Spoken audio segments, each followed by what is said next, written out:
Welcome back students to online classes of Ambition Study Centre. हम यहाँ पर आज हमारे लेसन नंबर 14 का लास्ट जो बचा हुआ पार्ट है वो हम रिमेनिंग पार्ट को आज कवर करने वाले हैं, जिसमें हम अभी तक के देखे हैं कि जो टाइडल एनर्जी है, जो आपकी वेव एनर्जी है, साथ ही साथ में जो आपकी ओशन थर्मल एनर्जी है जो कि हमें मिलती है फ्रॉम ओशंस, समंदर से, बड़े बड़े महासागरों से जो हमें एनर्जी मिलती है, उसके बारे में आज हमें यहाँ पे स्टडी करना है। बिफोर दैट हमने पिछले क्लासेस में देखे कि जो बायोमास एनर्जी है वो किस तरीके से वर्क करती है, वो किस तरीके से कन्वर्ट होती है दूसरे फॉर्म में। उसके बाद में हमने देखे about different kinds of energies which are converted into other form to get the useful supply of energies through living beings और नेचर,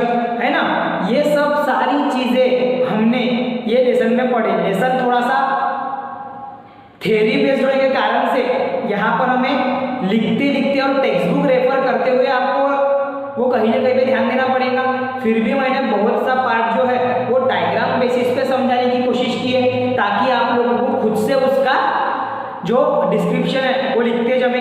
आपको यहाँ पर भी अभी मैं कुछ पार्ट जो है, जो इम्पोर्टेंट है, जो हमें लिखना चाहिए वो लिख भी रहा हूँ, लेकिन जो प्रोसेस हो रही है कुछ कुछ वो मैं आपको इन द फॉर्म ऑफ डायग्राम आपको समझाने की कोशिश कर रहा हूँ, ताकि आपने खुद ने उसको पढ़ के फिर ट्राई करना है। सभी बच्चों ने रेफरेंस बुक का यूज कर सकते हो आप, ताकि आपको और अच्छे से वो समझ में आ जाए, ताकि आपका वो और अच्छे से कॉन्सेप्ट बन जाए। समझ में आ रहा है? हाँ, और इसको थोड़ा सा रेगुलरली पढ़ते रहना है दोस्तों, पढ़ते रहना है इसलिए क्योंकि ऐसा ये जो पार्ट है ये ऐसा है कि हमको यहाँ पर थ्योरी बेस्ड है। आपको पहले से इसको हल्का सा पढ़ के रखना पड़ेगा, आपको बार बार पढ़ना पड़ेगा, ताकि अपने माइंड को पता चले कि हाँ ये टॉपिक में इससे रिलेटेड बातें हुई है। एक बार समझ गया तो उसके बाद में थोड़ा आसान है, मतलब कुछ भी नहीं, फिर तो आपके दिमाग में वो चीजें आते ही रहेंगी, लेकिन बस समझने तक की देरी है जिसको आपको कंटिन्यू करना है। ठीक है, तो चलो आज की शुरुआत करते हैं हम एनर्जी फ्रॉम द सी, जहां पर बोला है energy from the sea can be obtain mainly in the three form. First one is tidal energy, second one is wave energy, third one is ocean thermal energy. ठीक है, अब सबसे पहली बात है आपकी टाइडल एनर्जी। अब टाइडल एनर्जी में टाइड का मीनिंग क्या होता है? टाइडल एनर्जी आपने देखे तो टाइडल एनर्जी में टाइड का मीनिंग क्या होता है समझ में आ रहा है ना। ये टाइड के बारे में आपको पता रहना होगा। तो देखो टाइडल एनर्जी की अगर हम बात करेंगे तो सबसे पहले टाइड का मीनिंग देखना पड़ेगा। अब टाइड भी पढ़ने से पहले आप लोगों को ग्रेविटेशनल फोर्स क्या होता है ये तो पता ही है आप सभी को। तो जो ग्रेविटेशनल फोर्स के कारण, ग्रेविटेशनल फोर्स के कारण जब ग्रेविटेशनल फोर्स जो अर्थ का अप्लाई होता है मून पे, तो मून के कारण मतलब कि gravitational pull of the moon जो हमारे सीज में, मतलब कि जो समंदर में डाउनवर्ड एंड अपवर्ड फ्लो होता है समंदर के वाटर का, सी वाटर का जो अपवर्ड एंड डाउनवर्ड फ्लो होता है उसे बोला जाता है एक्चुअली में टाइड। उसे क्या बोला जाता है एक्चुअली में? टाइड। टाइड मींस क्या है? अपवर्ड एंड डाउनवर्ड मूवमेंट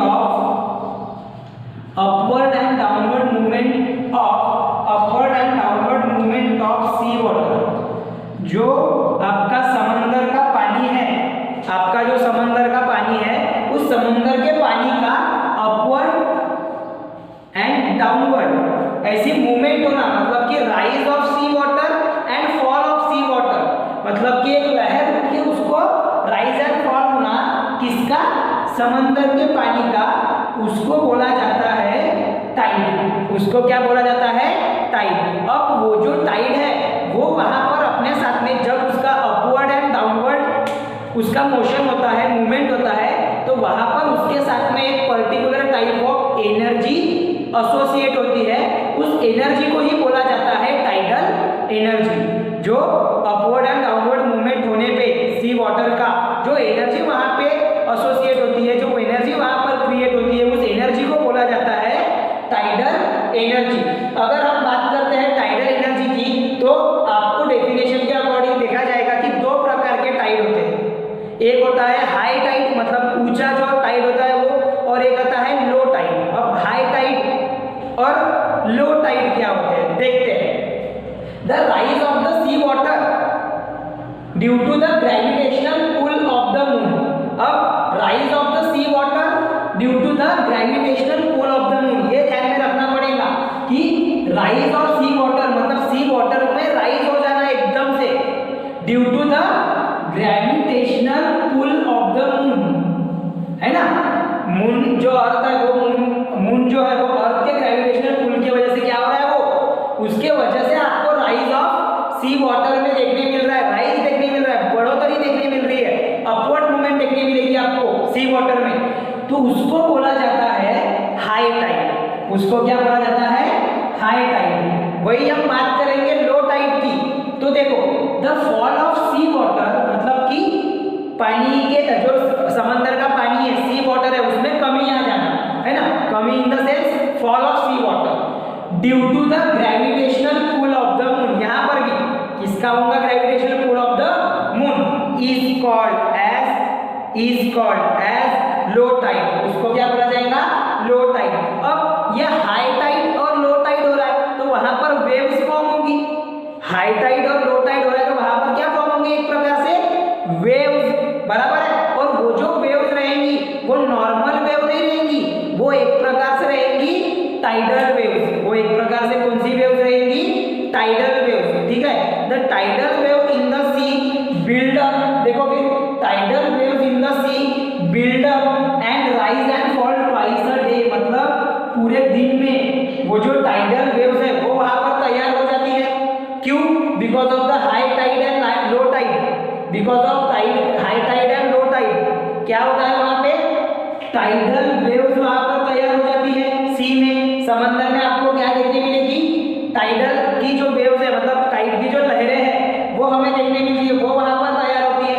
और वो जो राइज एंड फॉल है मतलब कि हाई टाइड और लो टाइड है वो हमें पूरे दिन में 2 बार देखने मिलता है, ऐसा बोला गया है, ठीक है ना।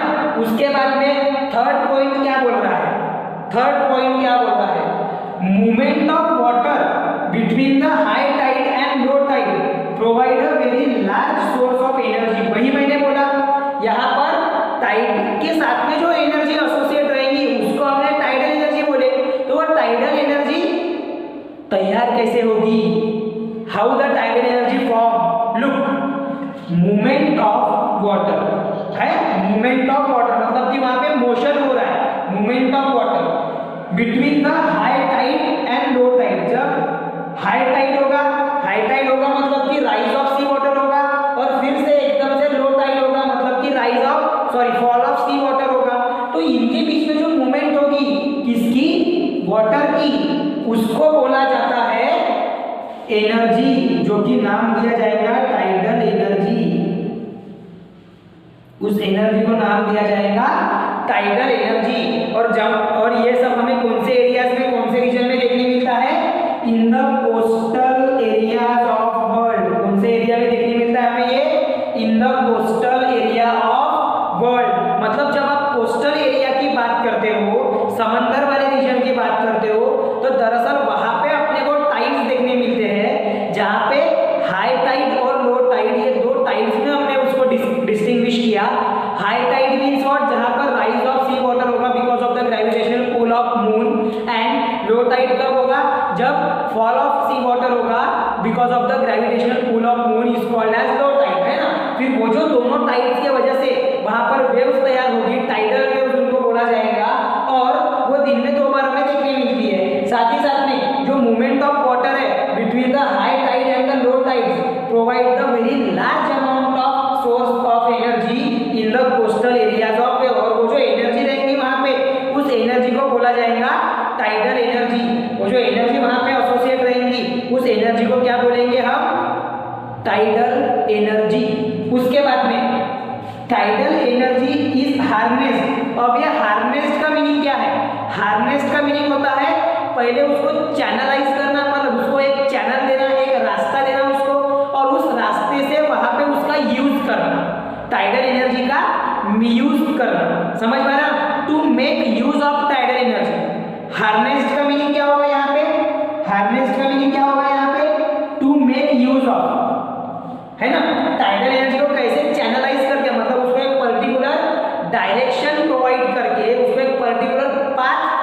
क्रिएट करना उसके लिए, और फिर उस एनर्जी का यूज करना to generate the electricity. Generally electricity generate की जाती है, ठीक है। तो देखो the tidal energy is harnessed by, कैसे उसको हार्नेस किया जाएगा, कैसे उसका यूज किया जाएगा, by constructing dams across the narrow opening to the sea. अब ये जो डैम्स है ये समंदर के बीच में तो बना नहीं सकते हम, तो ये डैम्स कैसे बनाए जाएंगे, ये बनाए जाएंगे जस्ट जो सी की ओपनिंग रहेंगी उसमें। समझ में आ रहा है, समझ में आ रहा है। ये जो डायग्राम दिख रही है, जैसे कि ये सी वाटर, ये हाई टाइड पे पहुंचा, मतलब सी का जो वाटर है वो एकदम से बढ़ गया, तो वो सी के सामने में हम क्या कर देंगे, डैम बना देंगे, और वहां पर हम क्या करेंगे, उस डैम की हल्की सी ओपनिंग छोड़ देंगे। समझ में आ रहा, नैरो ओपनिंग, छोटी सी ओपनिंग, समझ में आ रहा। हाँ, तो वहां पे जो प्रोड्यूस होगी वो रहेगी आपकी एक्चुअली में tidal energy, because of the high tide. ऐसे लो टाइड के लिए भी बना सकते हैं हम, वो आपने देखना है कि लो टाइड के लिए क्या होगा, हाई टाइड की जगह पे लो टाइड रहेगा। समझ में आ रहा है, ऐसे, ठीक है, ठीक है। उसको बोलेंगे हम लो टाइड बोलेंगे उसको, ठीक है ना। ये हाई टाइड हो गया, मतलब समंदर का पानी बढ़ गया, अब फॉल ऑफ सी वाटर मतलब इधर के साइड में होगा वो, ठीक है, ऐसे। ये रहेगा आपका रिजर्वॉयर, जहां पर बिल्कुल भी पानी नहीं है, लेकिन वो आएगा फिर उसके बाद में वहां पे, और वहां पर तैयार होगी टाइडल एनर्जी, ठीक है। देखो टाइडल एनर्जी हार्नेस मतलब यूज किया जाता है उसका by constructing dams across the narrow opening to the sea. कहां पर, सी के ऊपर में नैरो ओपनिंग के पास में डैम करके, डैम बना के वहां पर हम कंस्ट्रक्ट करके उस टाइडल एनर्जी का यूज कर सकते हैं, ठीक है। अब tidal energy converts into electricity with the help of turbine and generator.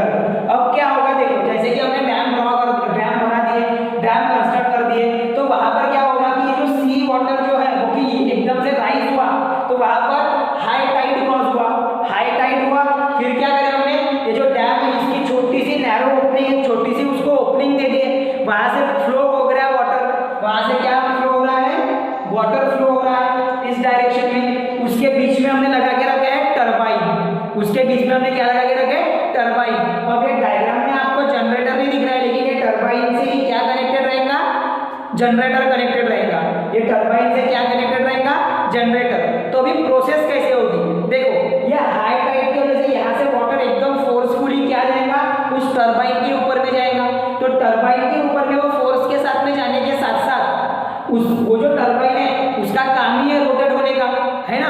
तो उसको जैसे ही फोर्स मिला टाइडल एनर्जी से, टाइड से, वो क्या करेगा, गोल गोल घूमना, मतलब कि रोटेट होना शुरू कर देगा। जैसे जैसे उसने शुरू किया रोटेशन, तो जनरेटर भी क्या करेगा, इलेक्ट्रिसिटी जनरेट करेगा, मतलब टाइडल एनर्जी किसमें कन्वर्ट हो जाएगी, फिर इलेक्ट्रिक एनर्जी में। इसीलिए हमने ये पॉइंट लिखे स्टूडेंट कि tidal energy convert into electricity with the help of the turbines and generator. Generator और टरबाइन का यूज करके हम टाइडल एनर्जी को किसमें कन्वर्ट कर सकते हैं, इलेक्ट्रिसिटी में। किसमें कन्वर्ट कर सकते हैं हम, इलेक्ट्रिसिटी में। समझ में आ रहा। अब देखो ड्यूरिंग हाई टाइड, जब हाई टाइड होता है, the level of water in the sea is high, obvious है, जब हाई टाइड रहेगा तो जो लेवल ऑफ वाटर है वो भी ज्यादा रहेगा। Sea water flows into the reservoir of the barrage turn the turbine, मतलब कि ये जो सी वाटर जो है, जो कि एक पर्टिकुलर बैरेज में, एक पर्टिकुलर हाई टाइड पे वहां पे जमा है, वो यहाँ से होगा, इस बैरेज से जाएगा। ये है आपका खाली जगह जिसको हमने क्या बोले, बैरेज, उसको क्या बोला गया यहाँ पर, बैरेज। तो ये बैरेज से जा रहा, और वहां पर ये जो टरबाइन है उसको रोटेट करने को वो क्या कर रहा है, वो टर्निंग कर रहा है, रोटेशन कर रहा है, किसका, टरबाइन का। टरबाइन रोटेट हो रहा है, मतलब कि वहां पर जनरेटर कनेक्टेड रहेगा। वो मैंने भी डायग्राम में नहीं दिखा पाया हम, लेकिन टरबाइन के साथ में हमेशा क्या कनेक्टेड रहेंगे, जनरेटर। तो जनरेटर भी रोटेट होंगे, जनरेटर रोटेट होंगे तो उसका काम है, when it rotate it convert the mechanical energy into electrical energy. तो वो वहां पर प्रोड्यूस होगी इलेक्ट्रिकल एनर्जी। सेम होगा लो टाइड के साथ में, लेकिन वहां पर क्या होगा कि वो जो, हाँ सॉरी, बैरेज जो मैंने बोला वो एज अ रिजर्वायर है। बैरेज मतलब क्या है, रिजर्वायर, जो कि हाई टाइड से लेके कहां पर रहेगा, रिजर्वायर लो टाइड में रहेगा।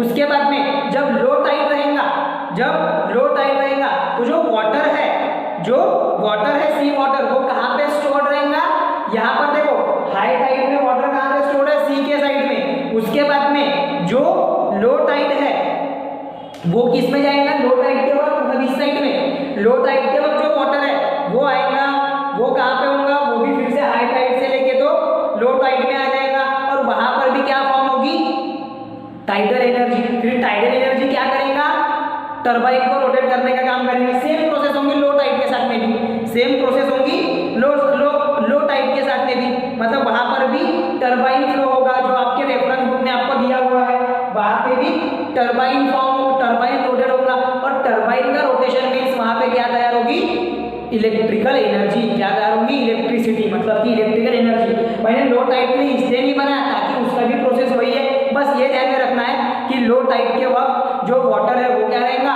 सी वाटर, वो बैरेज में रहेगा, मतलब कि रिजर्वायर में रहेगा। समझ में आ रहा, ऐसे कहाँ पे रहेगा वो वाटर, रिजर्वायर में रहेगा। ओके, हाँ, मतलब सी में रहेगा वो, लेकिन रिजर्वायर में रहेगा, बैरेज में जाएगा। ठीक है ना, ये इस प्रकार से वहां पर तैयार होती है इलेक्ट्रिसिटी। वहां पे क्या तैयार होती है, इलेक्ट्रिसिटी। आपका सीधा सीधा पूरा मेन पार्ट है ये, आपको आएगा भी तो ये लिखना पड़ेगा। समझ में आ रहा है ये पूरा। अब इसके बाद में देखते हैं वेव एनर्जी, लहरों से कौन सी एनर्जी निकलती है वहां पे। ठीक है,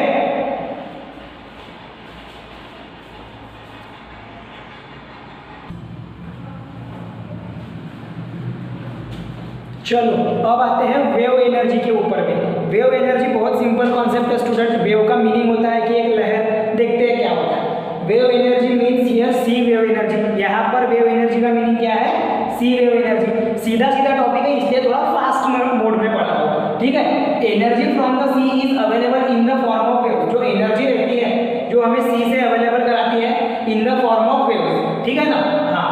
अब लहरें जैसे उठती है अप एंड डाउनवर्ड कुछ इस तरीके से, है ना, उसको बोला जाता है वेव्स। ठीक है, उसके बाद में due to the blowing of the wind. अब ये क्यों होता है, एनर्जी क्यों तैयार होती है, कैसे तैयार होती है, देखो due to the blowing of the wind on the surface of the sea very fast waves move on its surface. मतलब कि जैसे जैसे जो विंड है, जो मूविंग एयर है, वो जैसे जैसे फास्टली ब्लो होती है उस सी के सरफेस पे, तो वहां पर भी क्या प्रोड्यूस होते हैं, वेव्स। और वो भी बहुत ही फास्ट रेट से वहां पे क्या होते रहते हैं, वेव्स मूव होते रहते हैं। ठीक है, sea waves have a lot of kinetic energy. Sea waves में बहुत ज्यादा क्या होती है, काइनेटिक एनर्जी। क्यों काइनेटिक एनर्जी, क्योंकि वो मोस्ट ऑफ द टाइम वो मूव होते हैं, मतलब मूवमेंट ऑफ वेव शो होता है वहां पे, इस वजह से उसको बोला जाता है काइनेटिक एनर्जी उसके साथ में एसोसिएट रहती।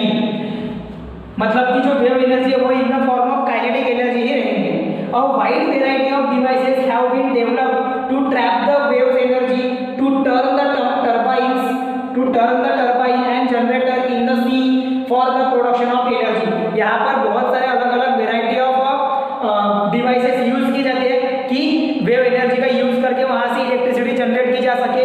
वहां से हम देखेंगे एक प्रकार, यहाँ पे ज्यादा हमें वहां पे डिस्कस नहीं करना है, बहुत सारे ऐसे अलग अलग प्रकार होते हैं, लेकिन वहां पर हम डिस्कस करेंगे यहाँ पे एक अलग टाइप जो कि है, देखो क्या है, one idea is to set up a floating generator. ये ध्यान में रखना। ठीक है, एक जो डिवाइस है, हमने बोले ना वाइड वेराइटी ऑफ डिवाइसेस, उसमें से एक जो आइडिया है वो ऐसा है कि एक फ्लोटिंग जनरेटर हमें क्या करना है, सेट कर देना है, किसमें, सी के ऊपर, फ्लोटिंग, बहने वाला जनरेटर। ठीक है ना, फ्लोट होगा वो वहां पे। This would move up and down with the sea wave. जैसे जैसे sea wave up and down process show करेंगे, वैसे वैसे वो जो जनरेटर वहां पर होगा वो भी क्या करेगा, अप एंड डाउन ऐसे मूवमेंट शो करेगा। This movement would drive the generator. इस वजह से क्या होगा, जो जनरेटर के पास सामने लगा हुआ टरबाइन है वो मूव होगा, और वो मूव हो रहा है तो जो जनरेटर है वो भी वहां पर क्या होगा, मूवमेंट शो करेगा। और वो जनरेटर का काम एक बार अगर शुरू हो गया, वो मूवमेंट शुरू उसने कर दिया, तो वो क्या फॉर्म करेगा वहां पे, इलेक्ट्रिसिटी प्रोड्यूस करेगा। क्या प्रोड्यूस करेगा वहां पे, वो इलेक्ट्रिसिटी प्रोड्यूस करेगा। समझ में आ रहा, तो इस तरीके से होती है दोस्तों आपकी वेव एनर्जी, लहरों के कारण से।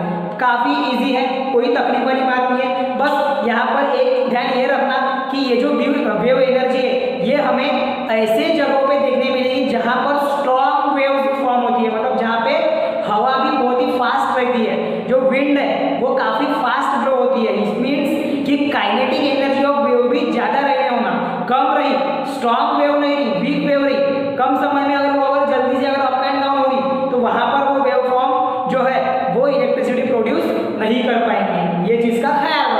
ठीक है। उसके बाद में आते हैं हम अभी उसी के तीसरे टाइप पे, जो एनर्जी फ्रॉम सी वेव्स है, उसके तीसरे टाइप पे आते हैं, जो कि है आपका ओशियन थर्मल एनर्जी। क्या है? Ocean thermal energy. क्या है ओशियन थर्मल एनर्जी? देखो थर्मल ये वर्ड है, इट मीन्स कि यहाँ पे कहीं ना कहीं टेम्परेचर रिलेट करेगा। देखो क्या बोल रहा है, the water surface of the ocean get heated by the lot of sun and attains a high temperature. जो वाटर सरफेस होता है ओशियन का, वो क्या करता है, because of the sun heat, because of the sun heat, वो जो टेम्परेचर है वो कैसे हो जाता है, बढ़ जाता है सरफेस के ऊपर के वाटर का। जो सरफेस पे जो वाटर है उसका टेम्परेचर ओशियन में बढ़ जाता है because of the heating effect of sun and attains a high temperature, और उसका टेम्परेचर भी फिर बढ़ जाएगा। उसी के साथ साथ जो सन की जो रेज है वो एकदम डीप में तो जा नहीं पाती है, किसके, ओशियन के। तो जो डीपर लेवल पे जो टेम्परेचर रहेगा वो क्या रहेगा, लो रहेगा। तो उस कारण से क्या होगा कि सरफेस में और डीपर लेवल में, मतलब एकदम बॉटम में बोल सकते हैं आप, किसके, ओशियन के, वो जो टेम्परेचर डिफरेंस आएगा उन दोनों के बीच में, मतलब सरफेस का टेम्परेचर हाई और डीपर लेवल पे टेम्परेचर लो। ठीक है, वही दिया है, there is a temperature difference between the water at the surface and the water at the deeper level. मतलब दोनों लेवल पे, सरफेस लेवल पे और डीपर लेवल पे टेम्परेचर डिफरेंस क्रिएट होगा। ठीक है, फिर वो जो ओशन थर्मल एनर्जी है वो प्रोड्यूस ही उसी वजह से होती है, वो प्रोड्यूस ही उसी वजह से होती है कि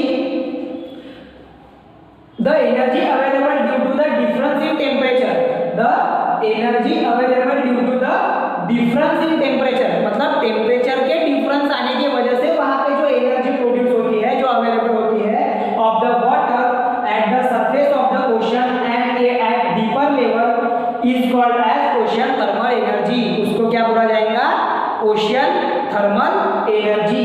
देन अब उसके लिए भी अलग अलग डिवाइसेस यूज किए जाते हैं ओशियन थर्मल एनर्जी के लिए। तो हमने यहाँ पर जस्ट इतना पता है कि the devices use to harness, मतलब यूज करने के लिए ओशियन थर्मल एनर्जी, ओटीई का मीनिंग क्या है, ओशियन थर्मल एनर्जी। ऐसा डिवाइस जो यूज किया जाता है किसके लिए, ओशियन थर्मल एनर्जी का यूज करने के लिए, are called as ocean thermal energy conservation power plant, मतलब OTEC, OTEC power plant, ocean thermal energy conservation power plant. यहाँ पर इसके मदद से, उस डिवाइस के मदद से इलेक्ट्रिसिटी तैयार की जाती है by the ocean thermal energy के हेल्प से। आपके टेक्स्ट बुक में वो दिया हुआ है किस तरीके से होता है। तो जैसे कि टाइडल जो टरबाइन और जनरेटर है वो कैसे वर्क करते हैं आपने पढ़ लेना है, रेफरेंस बुक को रेफर करना है तो आपको क्लियर हो जाएगा।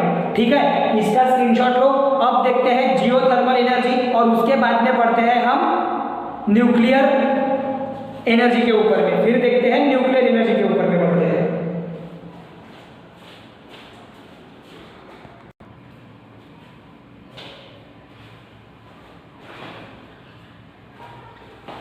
सो लुक, अभी हम देखते हैं about geothermal energy. Geothermal energy का मीनिंग क्या होता है? जियो का मीनिंग होता है एक्चुअली में अर्थ, यहाँ पर जीईओ, जियो का मीनिंग क्या होता है, अर्थ। थर्मल का मीनिंग हीट, मतलब अर्थ से निकलने वाली जो हीट है। अब अर्थ से निकलने वाली हीट का मीनिंग क्या होगा कि अर्थ के इंटरनल रीजन में, आपको अर्थ क्रस्ट में एक मोल्टन रॉक्स जो है, जो बहुत ही हॉट रहते हैं, गर्म रहते हैं, वो कुछ कुछ एरियाज में पाए जाते हैं। तो उनके बीच से जो हीट निकलती है, मतलब कि अंडरग्राउंड वाटर भी प्रेजेंट होता है, और जब वो अंडरग्राउंड वाटर उस हॉट रॉक्स के बीच से, हॉट रॉक्स के कांटेक्ट में आ जाता है, तो वहां पर कॉज होती है स्टीम, और वो जो स्टीम है वो फिर क्या होती है, in the form of springs, क्या होती है, अर्थ के सरफेस से बाहर निकलती है, और उसका यूज करके हम फिर क्या करते हैं, जियोथर्मल एनर्जी का यूज करते हैं टू कन्वर्ट इनटू इलेक्ट्रिसिटी। ये हर जगह पर आपको देखने नहीं मिलता है। अगर हम बात करेंगे तो New Zealand, United states of America, ऐसे जगहों पर ज़्यादातर ये ऐसे जियोथर्मल एनर्जी के पावर प्लांट हमें देखने मिलते हैं। ठीक है, उसके बाद में geothermal energy is a heat energy from hot rock present inside the earth. वही मैंने बोला कि जो हॉट रॉक्स होते हैं, जो कि अर्थ के इनसाइड में, अर्थ के अंदर के पोर्शन में, इंटरनल रीजन में वो प्रेजेंट होते हैं अर्थ क्रस्ट में, वहां से जो हीट एनर्जी प्रोड्यूस होती है उसे कहा जाता जियोथर्मल एनर्जी, उसे क्या कहा जाता है? Geothermal energy. Got it? Then when the underground water comes in contact with hot rocks, जब कोई अंडरग्राउंड वाटर है जो कि हॉट रॉक्स के कांटेक्ट में आता है तो वहां पर वो स्टीम जनरेट करता है, मतलब कि वो वाटर पूरे तरीके से बॉईल हो जाता, वो गर्म हो जाता, उसके वजह से वहां पर क्या फॉर्म होती है? स्टीम। वहां पर क्या फॉर्म होगी?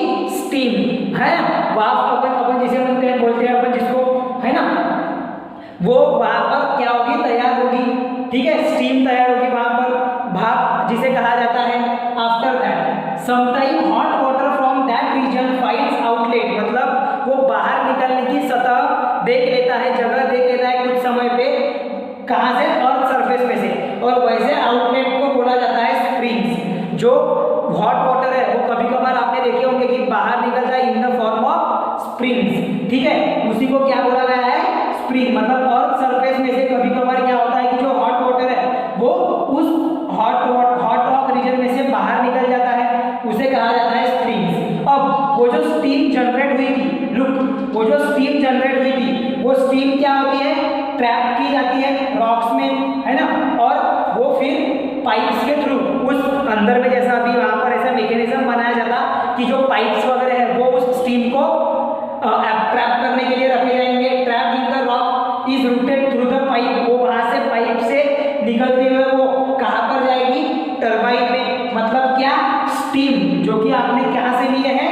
रॉक्स में से निकली है, वो जब वो वाटर क्या हो गया? गर्म हो गया, ठीक है, तो वो जो स्टीम है वो फिर निकलती है, रूटेड निकलती, वो रास्ता पकड़ती है किसका? पाइप का। पाइप के थ्रू वो चली जाती है टरबाइन में, पाइप के थ्रू, वो पाइप के थ्रू किसमें चली जाती है? टरबाइन में। फिर टरबाइन क्या होता है वहां पे? रोटेट, और टरबाइन रोटेट हुआ तो वो क्या करेगा? इलेक्ट्रिसिटी जनरेट करेगा, काम करेगा with the help of generator. समझ में आ रहा? इस तरीके से होता है वहां पे जियोथर्मल एनर्जी का यूज। ये अमेरिका और न्यूजीलैंड इसमें ज्यादा पाया जाता है। हो सकता है आपको जियोथर्मल एनर्जी पूछे ना पूछे, आपको ये पूछ सकते हैं कि जियोथर्मल एनर्जी कौन से कंट्रीज में देखा जाता है फॉर द 1 मार्क। ये भी करना है और वो भी आपने ध्यान देना है, ठीक है। जल्दी से इसका स्क्रीनशॉट ले लो। फिर हम पढ़ेंगे आज का लास्ट टॉपिक हमारा जो कि है न्यूक्लियर एनर्जी, जो कि इंपॉर्टेंट भी है, ध्यान देके पढ़ना पड़ेगा। Nuclear energy,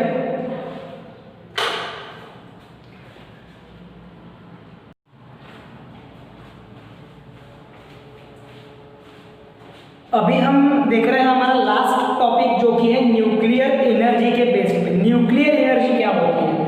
the energy release during the nuclear reaction. देखो अभी जो न्यूक्लियर रिएक्शंस होते हैं, एटम्स के बीच में जब रिएक्शंस होती है, छोटे छोटे एटम्स के बीच में जब रिएक्शंस होती है, तो वो जो एटॉमिक रिएक्शंस है वहां पर जो एनर्जी रिलीज होती है उसको बोला जाता है न्यूक्लियर एनर्जी। जो न्यूक्लियर रिएक्शंस होते हैं उसको बोला जाता है न्यूक्लियर एनर्जी, ठीक है। अब न्यूक्लियर एनर्जी दो टाइप की होती है, एक होता है न्यूक्लियर फिजन और एक होता है nuclear fusion.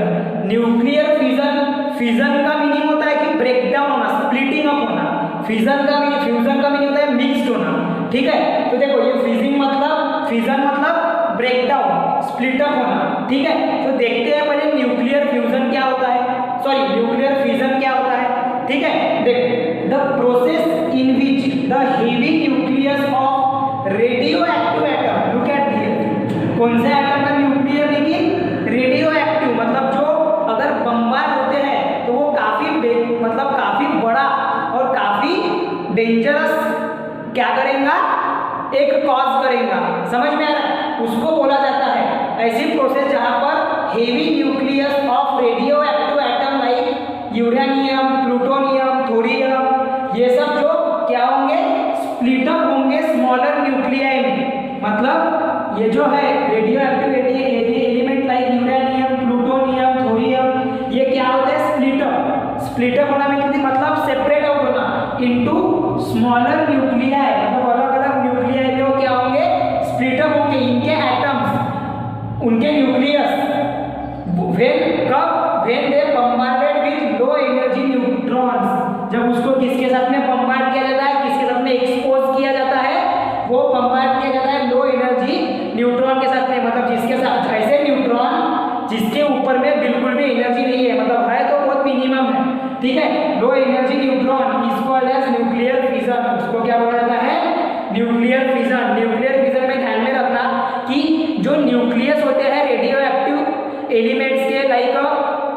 Radio active atom के like uranium atom, plutonium atom, साथ ही साथ में आपका थोरियम एटम, इनके जब न्यूक्लियस स्प्लिट अप होते हैं, सेपरेट होते हैं because of the into the single nuclear और 2 और मोर न्यूक्लियाई, है ना, उसमें वो स्प्लिट अप हो जाएंगे। कब?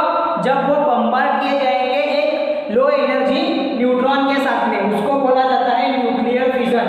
और एग्जांपल हमने यहाँ पर लिया यूरेनियम 235 का एग्जांपल, हमने किसका लिया है? रेडियो एक्टिव एटम यूरेनियम 235 का, ठीक है, जिसका यूरेनियम 235 जब रिएक्ट होता है 1 न्यूट्रॉन के साथ में, तो वहां पर क्या होता है? न्यूक्लियर फिजन, मतलब स्प्लिटिंग अप। तो ये जो यूरेनियम है ये स्प्लिट होता है 139, ये है आपका 139 बोरॉन, मतलब ये होते हैं मीडियम एनर्जी वाले, मीडियम हम जिसको बोलेंगे ये होते हैं मीडियम वेट एटम्स। इनका जो वेट है ये क्या हो जाता है? मीडियम हो जाता है, हाफ हो जाता है, नियरली मीडियम वेट एटम हो जाते हैं ये। साथ ही साथ में वहां पर कुछ न्यूट्रॉन्स भी प्रोड्यूस होते हैं, साथ ही साथ में क्या प्रोड्यूस होते हैं? कुछ न्यूट्रॉन्स। ये दोनों तो प्रोड्यूस होते हैं, लेकिन सबसे बड़ी खासियत क्या होती है उसकी? जब उसका फिजन होता है ट्रिमेंडस अमाउंट ऑफ एनर्जी वहां पर प्रोड्यूस होती है। क्या प्रोड्यूस होती है? ट्रिमेंडस अमाउंट ऑफ एनर्जी, जो कि बहुत हार्मफुल रहती है, जो कि बहुत हार्मफुल रहती है, ठीक है। अब देखो, energy is used to produce the electricity at nuclear power plant. और जब न्यूक्लियर पावर प्लांट की हम बात करेंगे, जहाँ पे न्यूक्लियर एनर्जी की मदद से, स्टीम वगैरह की मदद से वहां पे क्या किया जाता है? इलेक्ट्रिसिटी कंडक्ट की जाती है, इलेक्ट्रिसिटी तैयार की जाती है। उसको वो एक ऐसा, मतलब उसका एप्लीकेशन है न्यूक्लियर एनर्जी का, कि वहां पे हम इलेक्ट्रिसिटी यूज कर सकते हैं by using the steam and वो जो स्टीम है वो फिर टरबाइन में जाके इलेक्ट्रिसिटी तैयार करती है। कब होता है ये सब? जब ये न्यूक्लियर रिएक्शंस कैरिड आउट होते हैं, ठीक है। तो वो आपको खुद को पढ़ना है न्यूक्लियर पावर प्लांट के बारे में। अब आते हैं हम न्यूक्लियर बॉम्ब के ऊपर में। न्यूक्लियर बॉम्ब, जो कि अभी पूरी दुनिया एटॉमिक बॉम्ब जो बोल रहे हैं हम बार बार, उसके डर से अब जो युद्ध की स्थिति है वो अगर निर्माण हो गई, तो न्यूक्लियर बॉम्ब्स का as a weapon, as a शस्त्र हम जिसको कहेंगे, उसका यूज किया जाता है। बहुत से कंट्रीज ने अभी न्यूक्लियर बॉम्ब भी तैयार कर ही लिया, हमारे इंडिया के पास में भी है। देखो, highly destructive nuclear bomb, destructive होता है ये न्यूक्लियर बॉम्ब, है ना, मतलब ये जब बम्बार्ड होगा किसी न्यूक्लियस के साथ में, किसी दूसरे न्यूट्रॉन के साथ में, तो वो ट्रिमेंडस अमाउंट ऑफ एनर्जी क्या करेगा? वो ट्रिमेंडस अमाउंट ऑफ एनर्जी वहां पर प्रोड्यूस करेगा बहुत ही कम समय में, और वो कॉज करेगा डिस्ट्रक्शन। और वो क्या कॉज कर लेगा वहां पे? डिस्ट्रक्शन कॉज कर लेता है, ठीक है। The highly destructive nuclear bomb or atom bomb is based on the nuclear fission reaction. इस तरीके के न्यूक्लियर फिजन रिएक्शन में वो होता है। और खासकर न्यूक्लियर बॉम्ब में किसका किसका यूज किया जाता है? यूरेनियम 235 या फिर प्लूटोनियम 239, इन रेडियो एक्टिव एटम्स का, इन रेडियो एक्टिव एलिमेंट्स का यूज किया जाता है किसमें? न्यूक्लियर फिजन में, और वहां पर न्यूक्लियर बॉम्ब तैयार किया जाता है।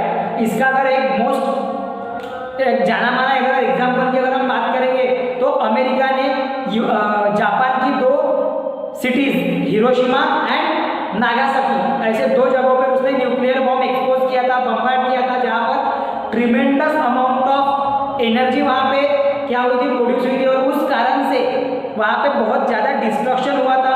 नियर अबाउट 1.54 लाख पीपल वहां पे मारे गए थे उन 2 एटम बॉम्ब्स की वजह से, ठीक है ना।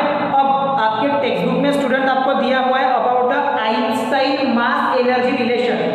आइंस्टाइन मास एनर्जी क्या कहता है? E equal to mc square,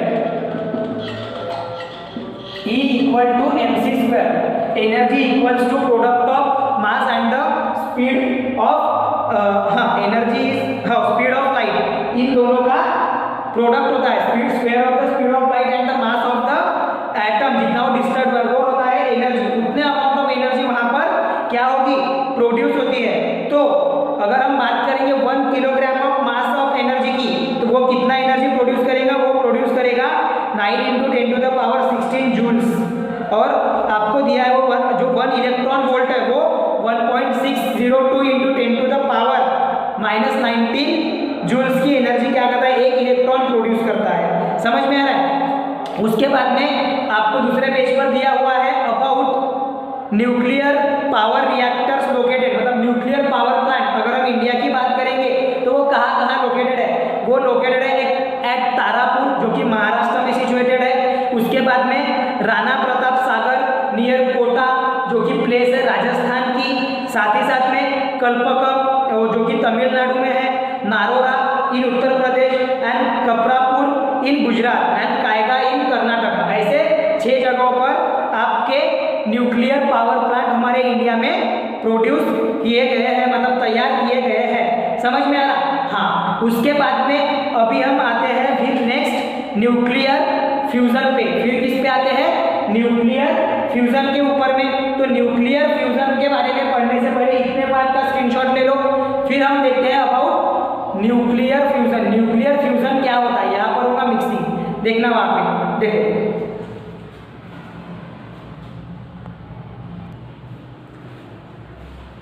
चलो अभी आपने देख लिया अबाउट न्यूक्लियर फ्यूजन। अब हम देखते हैं न्यूक्लियर फ्यूजन।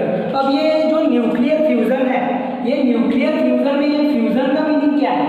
न्यूक्लियर का चलो हम रिलेट कर पाते हैं कि न्यूक्लियस रहेगा, लेकिन ये जो फ्यूजन है, फ्यूजन मीन्स क्या होता है? फ्यूजन मीन्स होता है टू कंबाइन। फ्यूजन मीन्स क्या होता है? To combine. फ्यूजन का मीनिंग क्या था? स्प्लिटिंग, डिफरेंशिएट करना, अलग अलग करना। और वही अगर हम बात करेंगे फ्यूजन की, तो फ्यूजन का मीनिंग क्या है? To combine. अब देखो क्या होगा, डेफिनेशन बड़ी सिंपल है। The process in which two nuclei of light element, मतलब जो वेट में थोड़े से हल्के हैं, मतलब कि हम क्या बोल रहे हैं, ऐसी प्रोसेस जिसमें दो न्यूक्लियाई, दो अलग अलग न्यूक्लियाई या फिर सेमी एटम के दो अलग अलग न्यूक्लियाई क्या होंगे, लाइट एलिमेंट के, लाइक हाइड्रोजन की हम बात करते हैं, वो क्या होते हैं? कंबाइन होते हैं to form a heavy nucleus. Like अगर हम बात करेंगे हाइड्रोजन की, तो वो फॉर्म करता है हेलियम को, जो कि हाइड्रोजन के मुकाबले हेवी न्यूक्लियस रहेगा उसका, ठीक है। Is called as nuclear fusion. मतलब ऐसी प्रोसेस, देखो ऐसी प्रोसेस जहां पे दो न्यूक्लियाई किसी लाइट एलिमेंट के, दो डिफरेंट न्यूक्लियाई किसी लाइट एलिमेंट के क्या होते हैं? कंबाइन होते हैं to form the single heavy element और सिंगल हेवी न्यूक्लियस। समझ में आ रहा है? उसको बोला जाता है न्यूक्लियर फिजन। उसको क्या बोला जाता है? Nuclear fission. जैसे न्यूक्लियर फिजन मैंने बोला, न्यूक्लियर फ्यूजन होगा। मेरी मिस्टेक है वहां पे कि मैंने बोल दिया था न्यूक्लियर फिजन। न्यूक्लियर फिजन नहीं, न्यूक्लियर फिजन में स्प्लिटिंग अप। देखो जैसा अभी मेरे में ऐसा जो प्रोनाउंसिएशन में गड़बड़ी हो रही, आपने भी प्रॉपरली उसको करना है कि फ्यूजन कब है और फिजन कब है, ठीक है। हाँ, the process in which two nuclei of the light element like H2 combine to form heavy nucleus is called as nuclear fusion। उसको क्या बोला जाता है? Nuclear fusion. जस्ट अभी हम यहाँ पर एग्जांपल कंसीडर कर रहे हैं हाइड्रोजन का, तो क्या होगा? दो लाइट एलिमेंट के न्यूक्लियस, मतलब कि लाइट एटम, ठीक है। दो लाइट एटम जब क्या हो रहा है? कंबाइन हो रहे हैं। जब दो लाइट एटम कंबाइन हो रहे हैं, हल्के एटम मतलब वेट इनका थोड़ा सा कम है, जब वो कंबाइन हो रहे हैं तो वहां पर क्या होगा? उन दोनों का फ्यूजन होगा। उन दोनों का क्या होगा? फ्यूजन होगा। और वो फ्यूजन जब होगा तो वहां पे फॉर्म होगा एक हेवी एटम जिसको बोला गया है हेलियम। क्या बोला गया है उसको? हेलियम। साथ ही साथ में तैयार होगा एक न्यूट्रॉन, और सबसे बड़ी चीज वहां पर तैयार होगी ट्रिमेंडस अमाउंट ऑफ हीट। वहां पर क्या तैयार होगी? ट्रिमेंडस अमाउंट ऑफ हीट, बहुत ज्यादा और हाई क्वांटिटी में वहां पे हीट प्रोड्यूस होगी। और ये जो न्यूक्लियर फ्यूजन की जो प्रोसेस है, ये जो रिएक्शन है, ये बहुत ही हाई टेम्परेचर पे कैरिड आउट होती है। इसीलिए इसको थर्मोन्यूक्लियर रिएक्शन भी बोला जाता है। जो न्यूक्लियर फ्यूजन की रिएक्शन है, ये काफी हाई टेम्परेचर पे कैरिड आउट होती है स्टूडेंट्स, इसीलिए इसे थर्मोन्यूक्लियर, क्या बोल रहा हूं मैं? थर्मोन्यूक्लियर रिएक्शन भी बोला जाता है। जो फ्यूजन की प्रोसेस है, ये टोटली अपोजिट होती है फिजन के प्रोसेस से। फिजन के प्रोसेस में होता है स्प्लिटिंग अप, सेपरेशन। फ्यूजन के प्रोसेस में होता है जॉइनिंग, कंबाइनिंग। समझ में आ रहा? ऐसा। अब आपकी टेक्स्ट बुक में आपको हाइड्रोजन बॉम्ब के बारे में दिया हुआ है, मतलब कि जो हाइड्रोजन का जो न्यूक्लियर फ्यूजन हो रहा है, तो इससे हम हाइड्रोजन बॉम्ब बना सकते हैं। जैसे न्यूक्लियर बॉम्ब हमने बनाए थे न्यूक्लियर फ्यूजन की मदद से, लाइक यूरेनियम और प्लूटोनियम का यूज करके। यहाँ पर हम करेंगे हाइड्रोजन बॉम्ब। देखो hydrogen bomb is based on the thermonuclear fusion. वही मैंने बोला, थर्मोन्यूक्लियर फ्यूजन मतलब हाई टेम्परेचर पे ये रिएक्शन कैरिड आउट होगी और वहां पे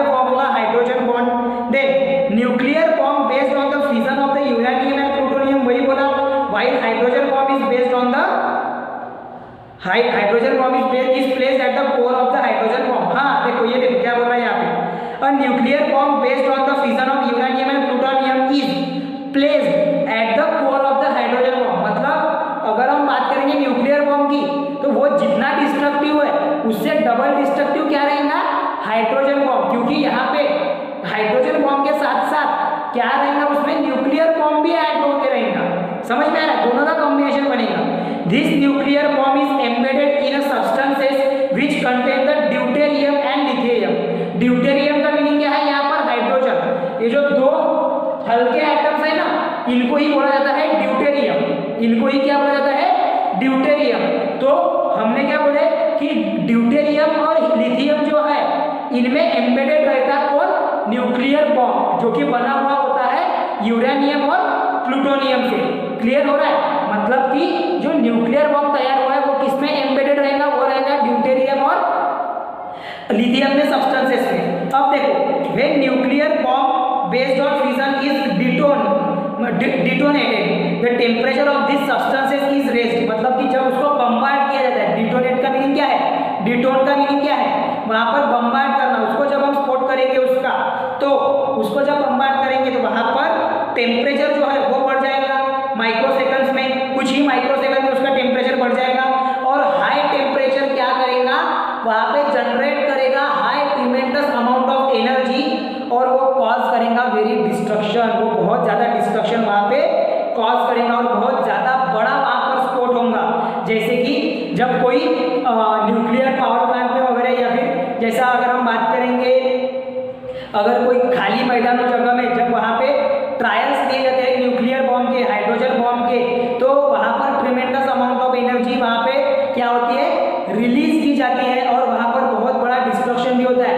ऐसा इतना बड़ा डिस्ट्रक्शन हो सकता है कि जो धरती है, जो अर्थ है, वो भी दहल उठे, मतलब उसका भी वहां पर भी आपको उसका असर देखने मिलता है। समझ में आ रहा है, इट मीन्स कि इनकेस अगर कोई कंट्री अगर न्यूक्लियर बॉम्ब्स या न्यूक्लियर वेपन्स का यूज करती है, तो वो कहीं ना कहीं पे इंसानों को मारने का ही काम कर रही है, वो भी ऐसे लेवल पे कि बहुत बड़ा वहां पर त्रासदी होने के, ट्रेजेडी होने के चांसेस है। समझ में आ रहा, तो ये था आपका न्यूक्लियर रिएक्शंस, मतलब कि न्यूक्लियर एनर्जी के बारे में। आपने और एक बार डीप में पूरा पढ़ना है। मैंने यहाँ पर मेन टॉपिक्स को ही कवर किया है, आपके कॉन्सेप्ट वाइज हमने यहाँ पर चले हैं। समझ में आ रहा है, थोड़ा ये थियरी होने के कारण आपको लग रहा होगा कि फास्ट हुआ, बट स्टिल आपको एक एक पॉइंट उसका कवर हुआ है दोस्तों। आपने उसको ध्यानपूर्वक सुनना है, एक नहीं तो दो बार देखो इस वीडियो को, या फिर इसके पहले के भी वीडियोस को, तो आपको क्लियर हो जाएगा सारा। और टेक्स्ट बुक को रेफर ज़्यादा करना है, मैं बार बार बोल रहा हूँ, टेक्स्ट बुक रेफर करो। ये जब लेसन आप पढ़ते रहोगे तो आपको और क्लियर होते जाएंगी बातें, ठीक है। टेक्स्ट बुक या रेफरेंस बुक रेफर कर सकते हो, ओके। उसके बाद में आपको लास्ट वाला जो टॉपिक है वो है एनवायरमेंटल कंसिक्वेंसेस। अब इतने जो हम एनर्जीज के बारे में पढ़े, तो कुछ ना कुछ एनवायरमेंट पे भी उसका असर होगा, तो वो सब दिया है वहाँ पे एनवायरमेंटल कंसिक्वेंसेस में। तो जो एनवायरमेंटल कंसिक्वेंसेस है वो सब बेटा आपने खुद ने पढ़ना है, क्योंकि आपने ये लेसन में वेरियस टाइप्स ऑफ एनर्जीज देखे, वेरियस सोर्सेस ऑफ एनर्जीज देखे, उनका यूज देखे, वो कैसे एनवायरमेंट को डिस्टर्ब करते हैं वो देखे। तो आपको इन सब के बारे में समझने के बाद में क्या उसका असर हमारे पर्यावरण पे, हमारे एटमॉस्फेयर में हुआ, इसके बारे में आपको पढ़ना है और उसको समझने की कोशिश करना है। समझ में आ रहा? चलो, तो अभी यहाँ पे हमारा ये जो आज का लेसन है ये समाप्त होता है। मैं आप सभी लोगों से रिक्वेस्ट कर रहा हूँ कि आप जो लास्ट का टॉपिक है आपका एनवायरमेंटल कंसिक्वेंसेस, खुद के बेसिस पे पढ़ना है। उसमें ज़्यादा कुछ नहीं, वही दिया कि हम अपने एनवायरमेंट को कैसे बचा सकते हैं, हमारे जो नेचुरल रिसोर्स है जो कि कहीं ना कहीं अभी कम होते जा रहे हैं, उनको कैसे बचा के रख सकते हैं, ये सारी एनर्जी के सोर्सेस को कैसे बचा के रख सकते हैं, ताकि वो हमारे यूज़ के लिए, हमारे आने वाले जनरेशन के लिए काम का हो जाए। ये सारी चीज़ों के बारे में आपको वहाँ पे दिया हुआ है, ठीक है। तो इसी के साथ में हम ये लेसन को समाप्त कर रहे हैं, और मैं उम्मीद करूँगा आप सारे बच्चे इसकी एक्सरसाइज कंप्लीट करेंगे और टॉपिक वाइज उसके क्वेश्चंस भी प्रिपेयर करेंगे, ठीक है। चलो बाय बाय, मिलेंगे अगले लेसन में एक नए टॉपिक के साथ।